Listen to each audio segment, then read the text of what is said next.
ఆ రోజు ఇదే పోచారం శ్రీనివాస్ రెడ్డిని ఓడగొట్టేందుకు మరి రేవంత్ రెడ్డి వచ్చి ప్రచారం చేసిండు. ఆ ఫోన్ ఇది పట్టుకోండి ఒక్క నిమిషం. ఆ రోజు ఏమేం మాట్లాడిండంటే ఇగో ఇక్కడనే ఇదే జాగా ఇగో రేవంత్ రెడ్డి ఏం చెప్పిండో పోచారం శ్రీనివాస్ రెడ్డి గురించి మీకు నేను వినిపిస్తా. అరే आप लोग खामोश बैठे तो सुनाई. అనుకున్నా ఆయన కొడుకులు తలా ఓ దిక్కు ఇవాళ వాళ్ళ గురించి చెప్పాలంటే ఒక ఆంబోతులు ఎన్నుకుంటే అచ్చోసిన దున్నపోతులు మూడు ఒక ఆంబోతులు దున్నపోతులట. ఊర్లలో మైసమ్మకు దున్నపోతులను నిలిచిపెడతారు. అవి ఎక్కడ పడితే అక్కడ దొంగ చేనుల పడి పాకువాడలో మైసమ్మకి ఇచ్చిన దున్నపోతులాక ఊరు మీద వాడి మేస్తున్నారు.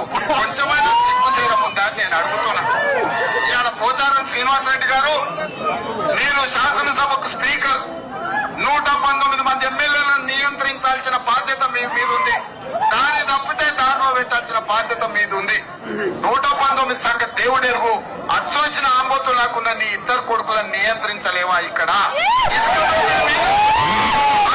ఇసుక దోపిడీ మీద కంకర దోపిడీ మీద ఎవరు ఇల్లు కట్టాలన్నా ఇటుక మీ దగ్గరనే కొనాలి, కంకర మీ దగ్గరనే కొనాలి, సిమెంట్ మీ దగ్గరనే కొనాలి, కమిషన్లు మీకే ఇవ్వాలి. ఇవాళ ఈ ప్రాంతంలో అభివృద్ధి అంటున్నాడు. అభివృద్ధి కాదయ్యా, నీ కోసం కాంట్రాక్టులు తెచ్చుకొని నువ్వు పనులు చేసుకుంటున్నావు. రోడ్లు వేస్తే నువ్వే వేస్తే, సీసీ రోడ్లు వేస్తే నువ్వే వేస్తే, సైడ్ లైన్లు కడితే నీ కాంట్రాక్టే. ఇవాళ ఇన్ని రకాల దుర్మార్గాలకు పాల్పడుతున్న పోచారం శ్రీనివాస్ రెడ్డిని ఈ బాన్సువాడ ప్రజలు పొందబెట్టాల్సిన సమయం. పోచారం శ్రీనివాస్ రెడ్డిని పొందబెట్టాలన్నట.